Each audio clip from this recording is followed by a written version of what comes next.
볼까요? 전도는 미련하지만 하나님의 방법입니다. 머리가 참 좋으십니다. 긴 인사말이었습니다. 요즘 TV에서당 젊은이들 사이에 우리 사람의 어떤 성격을 이렇게 분석하고 유형을 이렇게 분석하는 그런 프로그램들이 참 우리에게 많이 알려져 있습니다. 그 대표적인 것들이 MBTI, 디스크 뭐 이런 것들이 있는데 여러분 MBTI 같은 경우는요. 개인적인 어떤 성격을 분석한 그런 어떤 유형입니다. 예를 들면 뭐 내향적이다, E형이다, 뭐 내향적이다 뭐 그런 식으로 분석을 하고 디스크 같은 경우는 우리가 일하는 유형에 따라서 주도형이다 아니면 관계적이다, 뭐 분석적이다 이런 식으로 이렇게 사람의 어떤 사람을 이렇게 좀 유형별로 그렇게 분석을 하는데 이 MBTI나 이 디스크가 우리에게 주는 어떤 메시지가 뭔가 하니까 어, 다른 것은 틀린 것이 아니라 우리들이 그것을 수용할 수 있어야 된다. 조화를 이룰 수 있어야 된다. 그것을 우리에게 알려주더라고요. 그리고 또 한 가지는 나의 어떤 부족한 면을 그것을 분석을 통해서 좀 메꾸어 나갈 수 있다는 유익이 있어요. 뭐 이런 어떤 분석 유형법이 있는가 하면 사실은 저는 MBTI와 이 디스크 전에 성령과 기질이라는 이 책에서 인간의 유형을 네 가지로 그렇게 분석을 했더라고요. 어, 다혈질, 우울질, 담접질, 점액질 이렇게 해서 성령과 기질이라는 이 책에서 주는 메시지가 뭔가 하니까 하나님은 우리의 어떤 이런 어떤 인간들의 어떤 유형의 어떤 성격의 유형의 다양한 유형을 가지고 어 있는 인간들이라도 하나님은 그 기질들을 바꾸어서 사용하신다라는 것이 이 책에서 주는 메시지입니다. 어떠한 성격의 유형에도 하나님께서 원하시면 그 사람을 바꾸어서라도 하나님은 사용하신다. 여러분 성경에 보면은 다양한 어떤 성격의 유형들이 많이 나옵니다. 베드로 같은 경우는 어떤 유형일까요? 다혈질, 우울질로 말하면 굉장히 다혈질. 디스크로 말하면 이 베드로 같은 경우는 굉장히 D형인 것 같습니다. 그럼 바울과 같은 경우는 좀 이지적이고 일로 치자면 굉장히 분석적인 사람이고 좀 똑똑한 사람이고 뭐 이렇게 이야기할 수 있고요. 그러면 그리고 성경의 구약적인 어떤 소선지서에 나오는 선지자들을 이렇게 분석해 보면 굉장히 하나님 앞에서 순종적인 사람들도 있고 굉장히 반항적인 사람이고 예를 들면 호세아 같은 경우는 정말 하나님 앞에 순종을 잘하는 그런 선지자입니다. 정말 말도 안 되는 그런 어떤 결혼을 하라 그랬을 때도 이 호세아 같은 경우는 아무 말 없이 그렇게 순종을 잘하는 그런 선지자였습니다. 그런데 여러분 요나 같은 경우 요나는 정말 불순종의 사람이고 불순종의 아이콘입니다. 이 요나 같은 사람은 제가 이렇게 요나서 이렇게 4장 정도 이렇게 보면 박능쿨 하나 때문에 막 기뻐하다가 박능쿨 하나가 사라짐으로 말미암아 "하나님 나를 죽여 주십시오." 완전히 뭐 다중인격적인 그런 정말 성격이 도저히 우리가 좀 맞추기 어려운 이래 변했다가 아침에 이랬다가 저녁에 이랬던 그런 사람임에도 불구하고 하나님께서 이 요나라는 사람을 들어서 사용하는 것을 보면서 '야 하나님은 정말 하나님이 원하시면 어떤 사람도 바꾸어서도 사용하시는구나.' 여러분 하나님은 이 요나라는 이 사람이 하나님께서 요나에게 사명을 주셔요. "너는 저 니느웨에 가서 복음을 전해라." 하나님께서 분명한 어떤 사명을 주셨습니다. 그런데 요나는 하나님의 음성을 듣기 싫었습니다. 그 사명을 따르기 싫었습니다. 왜요? 원수의 나라에 복음을 전하고 전한다는 것이 마음에 내키지 않았기 때문에 자기의 길을 갑니다. 그런데 하나님은 이 요나를 사용하시기 위해서 큰 풍랑을 예비하시고 뿐만 아니라 하나님은 큰 물고기를 예비해 놓으셨다가 이 요나를 삼키게 했습니다. 물고기 뱃속에서 이 요나는 서원 기도라는 것을 하게 되지요. 거기서 회개를 합니다. 하나님 잘못했다고. 그 서원 기도의 요지가 뭐냐면 하나님 만약 하나님께서 나를 살려 주신다면 하나님 사명의 길을 다시 가겠습니다. 내가 다시 니느웨로 가겠습니다. 여러분 그것 아니겠습니까?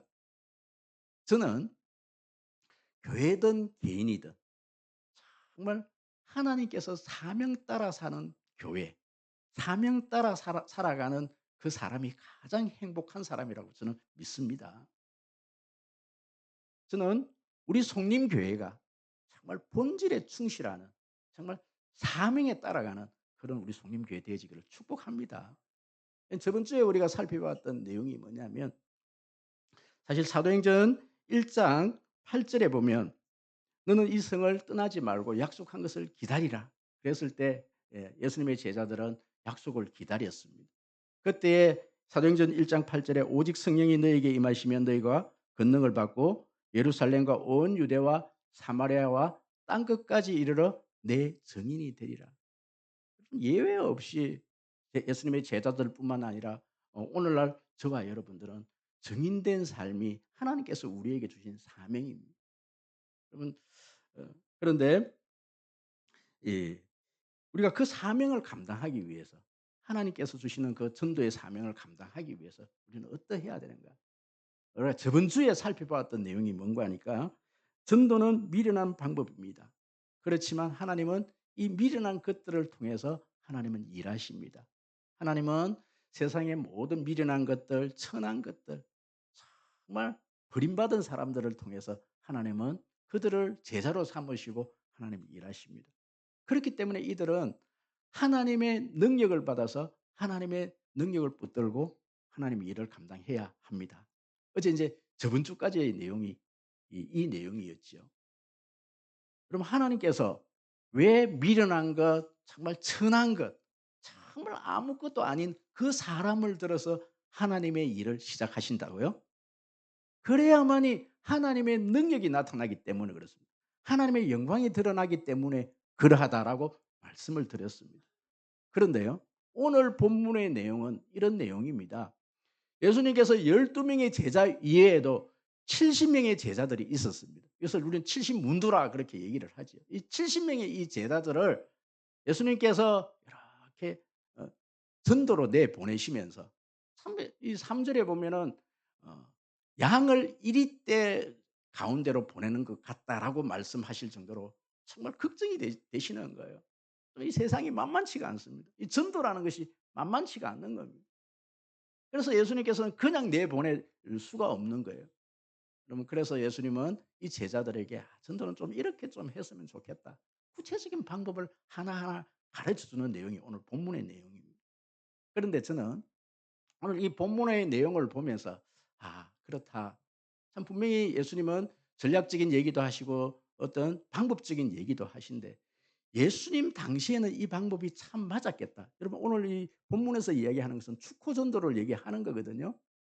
그렇지만 이 전술적인 방법에서는 예수님이 이 방법만 가르쳐 주신 것이 아니라 다른 방법도 여러 가지 가르쳐 줬으니까 우리가 취사 선택을 할 수 있는 겁니다. 원리적으로 얘기하자면 그것은 어떤 방법론적인 얘기니까. 그래서 저는 오늘 본문에서 어떤 전략적인 방법에서는 제가 좀 다른 방법을 좀 소개를 해 드리려고 합니다. 그렇지만 우리는 전체적으로 봤을 때는 오늘 본문의 내용은 이 예수님께서 이 70명의 전도대를 보내면서 어 어떠한 방법으로 좀 전도를 했으면 좋겠는가? 사명자로서의 어떤 사명을 감당하면 좋겠는가? 구체적으로 그 방법을 몇 가지로 말씀을 하시는데 여러분 그 몇 가지 방법을 제가 여러분들과 좀 나누려고 합니다. 그럼 첫 번째 방법은요. 예수님의 전도에는 전략이 있어야 합니다. 예수님의 전략입니다. 우리 1절 말씀을 좀 큰 소리로 한번 읽어 볼까요? 다 같이 1절 말씀 시작. 그 후에 주께서 따로 70인을 세우사 친히 가시려는 각 동네와 각 지역으로 둘씩 앞서 보내시며 예수님이 가셔야 될 그 동네에 먼저 이 제자들을 둘씩 둘씩 해서 그 제자의 그 동네에 파송을 하신다는 것이죠. 이것이 예수님의 전략이었습니다. 예수님이 가시기 전에 먼저 이 동네로 보내는 것. 여러분 뿐만 아니라 이 예수님은 둘씩 둘씩 짝을 지어서 언제나 둘씩 둘씩 그렇게 전도를 보내시는 것을 볼 수 있습니다. 그럼 이것을 어느 정도 이렇게 종합을 해 보면 이렇습니다. 둘씩 전도를 팀을 이루라. 팀 전도를 한 것이죠. 전도에 합당한 대상자를 찾아라. 이건 전체 내용 중에 보시면 한 집을 선택을 하고 한 집을 선택을 하고 대상자를 찾는 거지요. 또 그 집의 문을 열어 주면 들어가서 이제 축호 전도를 하라는 거죠. 열어 주면 들어가 가라. 그리고 하나님의 나라의 평화를 먼저 구해라. 그리고 받아들이지 않으면 그럼 그것을 거두어라. 씨를 뿌리면서 익은 곡식을 먼저 추수해라.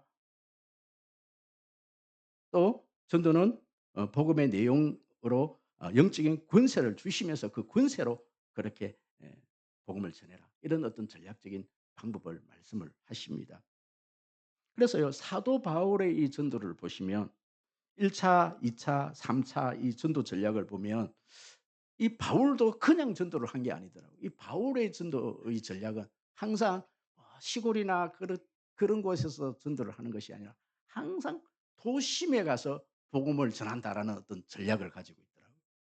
뿐만 아니라 이 바울은 혼자서 복음을 전하지 않습니다. 언제나 팀으로 같이 기도하고 팀으로 복음을 전하는 원리가 있습니다.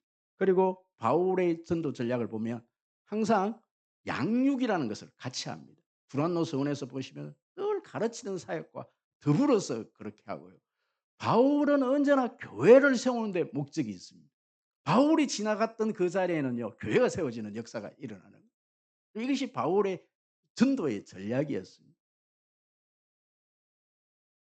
여러분 그렇습니다. 우리가 이제 저는 오늘 이제 행축을 이제 시작하면서 저번 주, 이번 주에 걸쳐서 이제 이 전도의 이 우리 송림교회 전도 전략과 어떤 방법론에 대해서 조금 수정을 좀 해 드리려고 오늘 이 말씀을 전거를 합니다. 여러분 그렇지요. 예수님 당시 때만 해도 또 우리 한국에서 한 10년 전만 해도 여러분 이 방법이 굉장히 효과가 있었습니다. 집집마다 아파트마다 그렇게 초인종을 눌리고 들어가면 사람들이 호의롭게 사람들을 받아들여 주고 또 영접을 해 주고 음식도 내 주는 그런 어떤 분위기였습니다. 그러나 오늘날 여러분 오늘날 우리가 아파트에 여러분 자이 아파트 여러분 들어갈 수 있습니까? 아예 입구에도 못 들어가는 여러분 그런 시대가 되어져 버린 거예요. 우리 저번 주에도 말씀을 드렸다시피 이 노방 전도를 하면서 식혜 전도 우리 성림교회 앞에만 해도 이 다른 교회에서 갖고 식혜 전도를 제가 올 때만 해도 여기서 식혜 전도를 했습니다. 식혜를 따라 주면서. 그럼 이런 어떤 아이들에게 조그만 어떤 젤리를 나눠 주면서 그렇게 전도를 했던 시대가 몇 년 전만 해도 가능했어요. 그런데 코로나가 이렇게 코로나 시대를 지나고 학교 앞에서 아이들에게 젤리를 주니까 이 아이들이 하는 말이 "여기에 마약 들어있지 않아요?" 이렇게 질문을 하는 시대가 되어져 버렸단 말이에요. 그럼 더 이상 우리가 이런 전도가 통하지 않는 시대를 우리는 살고 있습니다. 그렇다면 예수님께서 소개한 여러 전도의 전략들 중에 오늘 이 축호 전도 오늘 본문에서는 이 축호 전도를 우리에게 소개를 하지만 제가 볼 때는 이 축호 전도가 더 이상 되어지지 않는 시대를 살고 있다라는 것을 말씀을 드리는 거예요. 그렇다면 우리의 전략은 어떠해야 되는가? 제가 한 가지 소개해 드리는 것은 바로 관계 전도입니다. 오스카 톰슨이라는 이 사람은 인간관계를 7가지로 그렇게 구분을 하고 있습니다. 나를 중심으로 해서 나, 가족, 친척, 친한 친구, 이웃, 아는 사람, 모르는 사람. 여러분 이렇게 구분을 짓고 있고요. 또 박인걸 목사님이라는 분은 인간관계를 그물망에 표현을 하면서 가족관계, 친구관계, 동아리관계, 동질정서관계, 타종교관계, 방황교인관계, 이사, 시험, 갈등, 방황하는 그리고 의미 있는 관계 이렇게 구분을 합니다. 이렇게 구분하든 저렇게 구분하는 것은 인간관계로 지금 구분을 하고 있다는 것이지요.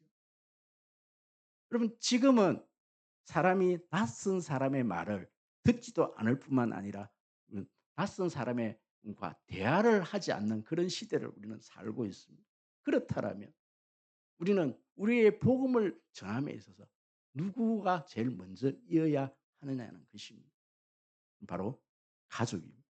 그럼 관계를 통해서입니다. 예수님의 제자 중에 안드레가 먼저 예수님을 만났습니다.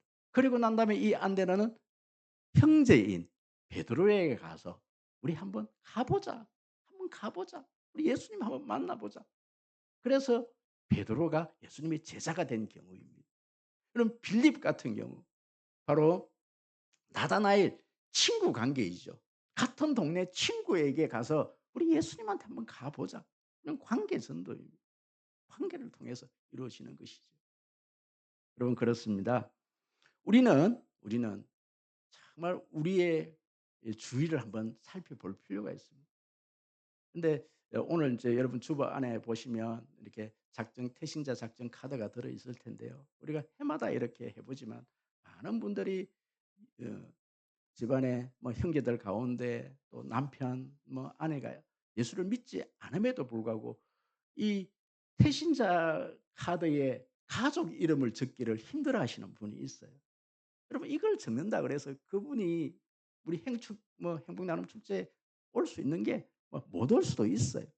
근데 이것조차도 못하는 우리가 한번 적어 놓고 한번 기도 한번 해 보자. 우리 가족을 두고 한번 기도 한번 해 보자고 얘기했을 때 그 가족 이름 하나를 적지 못하는 이 상황이 돼서 버린 거예요. 그럼 왜 그럴까요? 왜 그럴까요? 제가 제가 오전 예배에 이 예화를 들었기 때문에 망설였어요. 벌써 소문이 다 났다 그래서 오전 예배 설교하고 난 다음에. 제가 어저께 성산 점심 무렵에 성산에 갔는데 마침 성산 장날이더라고요. 그래서 거기서 점심을 먹고 이렇게 차를 타고 이렇게 나오는데 그 외곽지에서 예 땅바닥에다가 옷을 이렇게 가져다 놓고 이렇게 행거에다 옷을 걸어 놓고 이렇게 옷을 파는데 어 아주 아주 좀 젊은 이렇게 세댁 같은 분들이 까르까르 웃으면서 옷을 파는 거예요. 그래서 내 아내가 "한번 저기 한번 가 보자." 그래서 갔어요. 갔더니 제가 물었습니다. "아니 왜 이 옷이 괜찮은 것 같은데 왜 이렇게 땅에 이렇게 놓고 이렇게 파느냐."고 이렇게 물었더니 이분들이 이 옷가게를 하다가 이 지금 쫄딱 망했다라는 거예요. 그리고 옷가게를 폐점을 하면서 나머지 옷을 가져와 갖고 지금 팔고 있다라는 거예요. 근데 주인이 어디 갔냐 그러니까 주인이 지금 점심 먹으러 식당에 간 거예요. 이 주인이 아닌 주인 친구들 두 명이 가서 옷을 파는데 하나 5,000원, 하나 7,000원, 한 개 10,000원 이렇게 파는데 막 너무너무 막 행복하게 막 옷을 파는 거예요. 여러분 옷가게가 망해서 파는데 저렇게 행복해도 되나 할 정도로 이분들이 까르까르 웃으면서 서로 입히 주고 또 옆에서 다른 옷을 사는 사람도 와 갖고요. 고객에게 옷을 입혀 놓고 이거 좋다고 서로 권하고 옷을 파는 거예요. 그래서 4개 샀습니다. 저희 아내가 4개 사 왔더니 그거 지금 오전에 예배에 이 얘기 해 놨더니 다른 분들이 "그 옷 어떤 옷이냐고 지금 보자고 지금 난리 나는 거예요. 제가 무슨 말씀을 지금 드리려고 하는 거 하니까 야 그리고 인제 주인이 식당에서 쭉 나오는데 저는 옷 사장님이 그 싸게 옷을 팔았다고 막 화낼 줄 알았는데 막 까르까르 웃으면서 잘 팔아 줬다고 막 또 박수를 치며 또 좋아하는 거예요. 그냥 사람들이 이만큼씩 이만큼씩 옷을 사 가더라고요. 그럼 그걸 보면서 '야 정말 저렇게 망해도 저 옷을 팔매에 있어서 저렇게 기쁘게 저 옷을 팔 수 있는 거구나.' 그럼 친구 두 사람이 옷을 다 팔아 주는 거예요.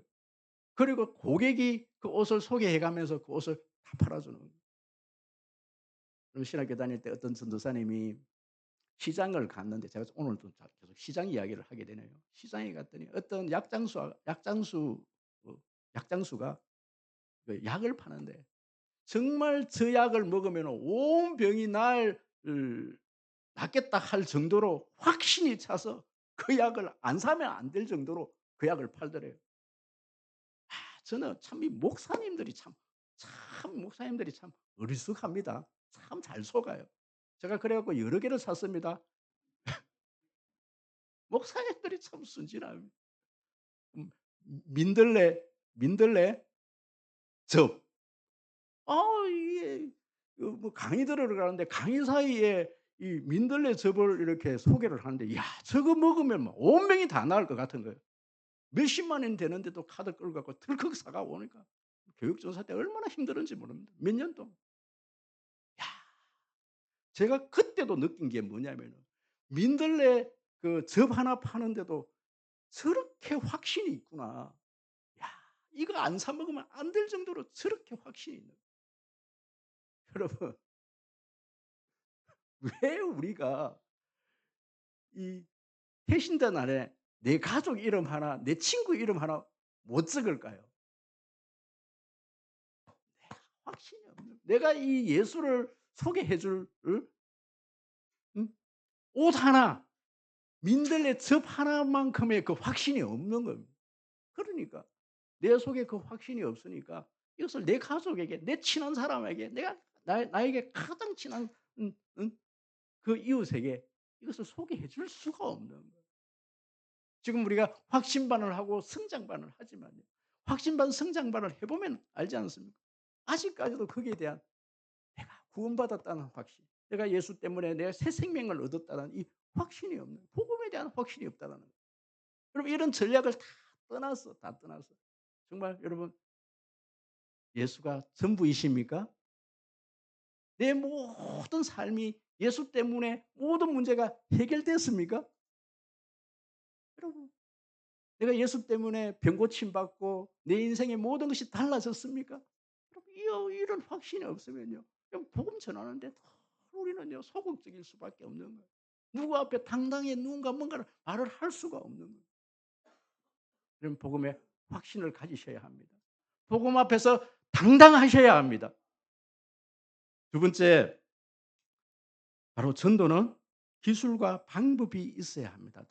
길기 때문에 읽지는 않습니다. 5 절에서 10 절은 분명히 예수님께서 우리에게 방법론을 얘기하는 겁니다. 방법론을.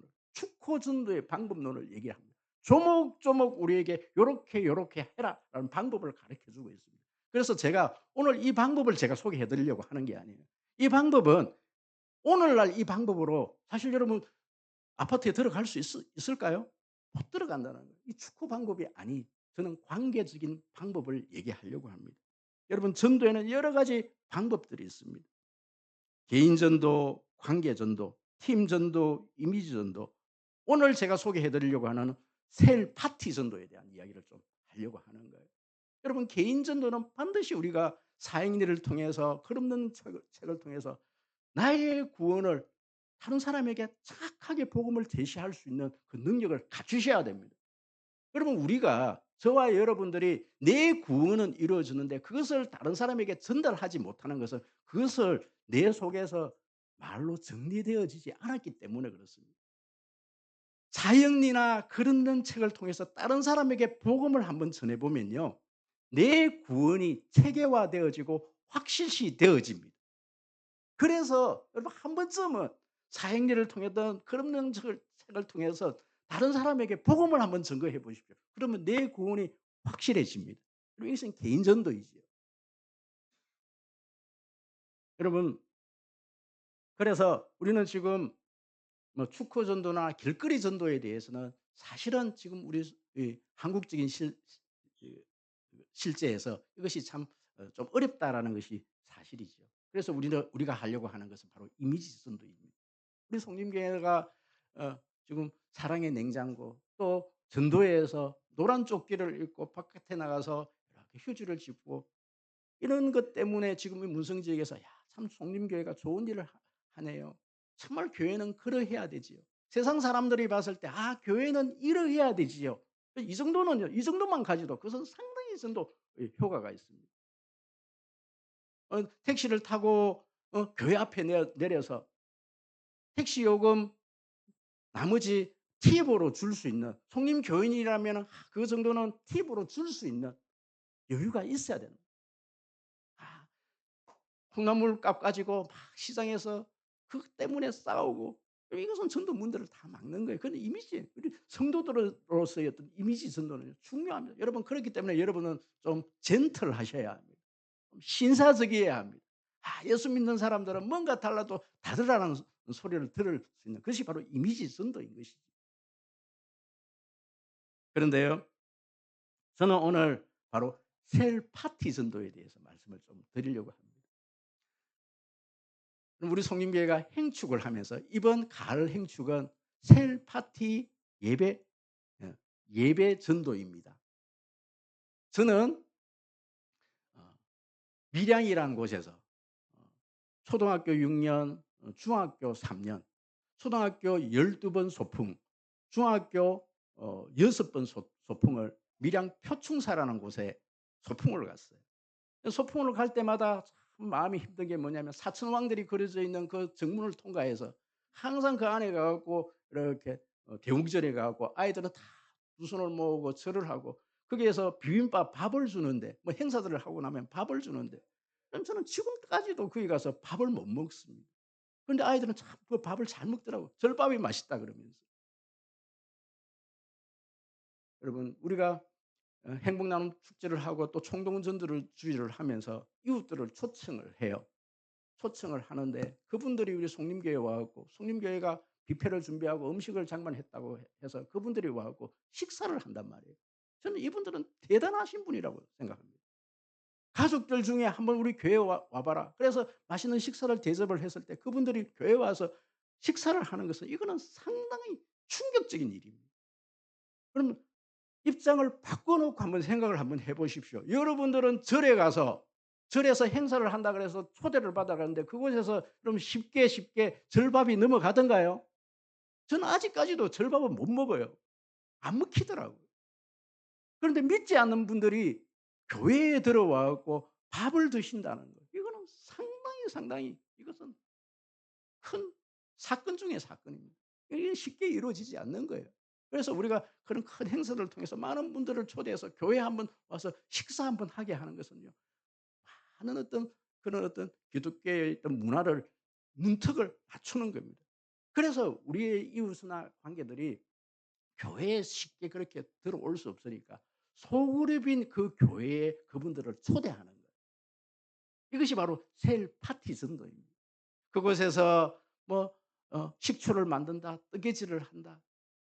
여러분 그런데 세상에는 많은 이런 어떤 소그룹 모임들이 동아리라는 모임들이 있습니다. 축구 모임 또 자전거 동호회 뭐 뜨개질 동호회 여러분 여러 가지 그런 동호회들이 있죠. 그런데 그 동호회에서는 그것만 잘하면 되는 거예요. 그 외에 다른 것들이 뭐 이유가 없어요. 그것이 목적입니다. 축구 동호회는 축구를 하는 것이 목적이지요. 여러분 배구를 하는 동호회는 배구하는 것이 목적입니다. 그것만 잘하면 되는 겁니다. 그런데 우리 교회가 하는 이 셀 모임 여러분 이것은 교회로서의 본질로서 여러분 사명을 감당하는 그런 역할을 해야 되는데 여기서 만약에 뭐 어떤 식초 만들기 뭐 만들기로 끝나 버린다라면 그것은 아무런 의미가 없는 거예요. 그래서 셀 파티에서 가장 중요한 것은 뭐냐면 제가 보니까 투썸 같은 데가 제일 좋더라고요. 투썸 같은 데 우리 소그룹이 거기서 모이면서 친구를 거기에서 초대해서 우리 이 교회의 문화가 이런 것이다. 교회 성도들이 대하는 이런 것이다. 거기서 사랑을 느끼게 하고 거기서 교회를 경험하게 하는 것이 셀 파티의 목적인 것이죠. 그런데 여러분 생각을 한번 해 보십시오. 그곳에서 세상 얘기만 하다가 세상 일 얘기들만 하다가 끝을 낸다라면 세상의 동아리하고 다를 것이 전혀 없는 거예요. 그래서 우리 성림교회가 셀 파티 이번 행축을 하는 이유는 정말 세상 사람들이 우리가 절에 가서 밥을 못 먹듯이 이 교회에 쑥 들어올 수 없으니까 그 중간 단계에서 셀에서 그 일들을 하자라는 거예요. 거기에 우리 예수 믿지 않는 내 가족을 초대하고 내 형제를 초대하고 그 가운데 우리 이 교회의 어떤 문화들을 함께 공유하자라는 것이 바로 셀 파티, 셀 전도의 목적입니다. 여러분 셀이 예 작은 교회입니다. 뿐만 아니라 셀이 천국이기를 소원합니다. 그럼 마지막으로 한 가지만 더 하도록 하겠습니다. 전도는 주님의 능력을 힘입어야 합니다. 누가복음 10장 19절 우리 다 같이 큰 소리로 한번 읽어 볼까요? 시작. 내가 너희에게 뱀과 정갈을 밟으며 원수의 모든 능력을 제할 권능을 주었으니 너희를 해칠 자가 결코 없으리라. 아멘 아멘. 예수님께서 70명의 이 전도대를 보내면서 귀신 내쫓는 능력과 병 고치는 능력, 예수님이 할 수 있는 그 능력을 주셨어요. 그러면 이것은요. 어느 목사님께서 이 부분을 이렇게 해석을 하더라고요. 능력을 병 고치는 능력, 이런 어떤 귀신이 쫓아나는 역사는 전도할 때 일어나는 하나님의 역사이다. 이것을 바꾸어서 얘기하면은 전도하지 않으면, 교회가 교회로서의 일을 감당하지 않으면 그 능력은 나타나지 않는다. 여러분, 교회 목사에게 준 하나님의 특별한 권위가 있습니다. 설교할 때 하나님께서 주시는 하나님의 말씀을 대언하라고, 말씀을 대언할 때 치유의 능력이 일어나고 거기에서 역사가 일어나는 것은 하나님께서 목사에게 주신 고유한 하나님의 능력입니다. 그런데 목회자가 그 일들을 제대로 감당하지 못하면 그 능력은 나타나지가 않습니다. 그 사명을 감당할 때 그 역사가 일어난다는 의미이지요. 여러분, 70명의 어떤 그런 제자들에게 이런 능력을 줬는데 이 능력이 그냥 아무렇게나 나타나는 그런 능력이 아니란 말씀이에요. 복음 전할 때 하나님께서 복음 전하기 위해서 하나님께서 특별히 주신 능력이란 말씀이죠. 여러분, 하나님의 일을 할 때 하나님께서 우리 일들을 감당할 줄 믿습니다. 교회가 그 사명 감당할 때 하나님께서 그 교회에 그 능력을 주실 줄 믿습니다. 제가 오늘 두 가지 이야기만 여러분들에게 좀 전하려고 합니다. 그 첫 번째 내용이 뭔가 하니까 대전 중부교회 송경호 집사님 이야기입니다. 이 교회에서 총동원 전도주의를 선포를 했다고 합니다. 목사님께서 집사님들은, 중직자들은 1 인당 30명씩 초청을 하시고 일반 성도님들은 10명을 초청하십시오, 이렇게 선포를 했대요. 이 집사님이 이 얘기를 듣고 집에 가서 여보 목사님이 집사들은 30명 초청하라 그러는데 어떻게 하면 되지? 그러니까 그 아내가 이런 얘기를 하더래요. 그 목사님이 하시는 말씀을 곧이곧대로 듣느냐고. 그냥 뭐 의뢰하시는 말씀이지. 이렇게 아내가 이야기를 하더래요. 그런데 그 어떤 행사 중간에 이제 강사 목사님, 부흥 강사 목사님이 와 갖고 이런 말씀을 하시더라는 거예요. "이번 총동원 전도 주일에 300명 초대하실 분 손 들으십시오." 그런데 이 집사님이 잘못 들은 거예요. 30 명으로. 그래서 목사님도 그렇게 하셨으니까 30 명은 해 봐야지 하고 손을 번쩍 들었는데 아무도 손을 안 들고 자기만 들었다라는 거예요. 그래서 마치고 내가 잘못 들었다는 것을 알고 이제 목사님한테 "제가 잘못 들었습니다."라고 이야기를 해야 되겠다 하고 마음을 먹고 나가는데 자꾸만 마음속에서 이런 음성이 들리더래요. "잘못 들은 것도 하나님의 역사다." 자꾸 이런 얘기가 들리더래요. 그래서 이분이 결과적으로 말씀을 드리면 그 교회에서 한 200-300 되는 교회에서 그 총동원 전도주일에 1,700명을 전도를 초청이 되었다고 합니다. 그런데 이 집사님이 3,000원짜리 도서 상품권을 600장을 사서 자신의 돈으로 학생들과 군인들과 또 보살 17명, 친한 친구들, 또 길거리 나가서 노숙자들을 이렇게 데리고 왔는데 자기가 데려온 숫자가 총 700명이었다는 거예요. 그래서 이 교회가 한 1,000명이 등록을 하고 이 교회가 1,000명 이상이 됐던 교회라고 간증을 했다라는 거예요. 또 한 분 제가 소개를 해 드립니다. 이거는 대구 서문교회 이종건 장로님입니다. 이분은 이제 결과만 제가 좀 말씀을 드릴게요. 이분은 자신이 어떤 이 전도의 사명을 처음에는 2-3명 요렇게 내가 전도해 보겠다고 시작한 게 이분이 1,000명을 전도를 했대요. 전도를 했는데 이제 이분이 이런 간증을 하시더라고요. 하나님께서 나에게 폭포수 같은 복을 주셨는데 첫 번째 하나님께서 자기에게 주신 것이 건강의 복이라는 거예요. 이분은 설계에 담석이 있어서 버스만 타면은 버스에 이렇게 들컹들컹 소리만 이렇게 들컹들컹만 해도 여기가 아파서 견디지를 못했던 분이랍니다. 그런데 하나님께서 이 전도하는 모든 과정 속에서 하나님께서 그것을 다 고쳐 주셨다는 간증입니다. 또 사업의 복을 주셨는데 하나님께서 어 하나님께서 물질로도 축복을 해 주셨고 늘 전세로 그렇게 전셋집에 전전긍긍했는데 하나님께서 집을 주셨다. 하나님께서 물질을 복에 주셨는데 예 길거리에 있는 아주 버려진 땅이 한 가지 하나가 있었는데 거기에 도로가 4 차선이 나면서 하나님께서 자기에게 5 억의 그 물질적인 축복을 주셨다. 이렇게 간증을 합니다. 그래서 이분이 1,000명 정도가 본인 자신이 그렇게 전도를 했는데 이 교회가 3천 명 되는 교회가 되었다라는 간증입니다. 그럼 제가 이렇게 또 얘기하니까 우리 목사님은 정말 어 사람들을 끌어모으기 위해서 또 저는 설교하시네. 그럼 제가 서두에서 그런 말씀을 좀 드렸어요. 여러분 저는 교회가 교회로서의 본질을 감당하면 우리가 하나님의 일들의 본질로서의 사명을 감당하면 하나님께서 우리의 일들을 책임져 주십니다. 그럼 저는 교회가 교회로서의 본질을 좀 회복했으면 좋겠습니다. 교회의 사명은 증인의 삶입니다. 어떤 여러 가지 우리가 교회가 힘들고 여러 가지 어려운 문제들은 교회가 교회로서의 본질의 사명을 잃어버렸기 때문에 그렇다고 저는 믿습니다.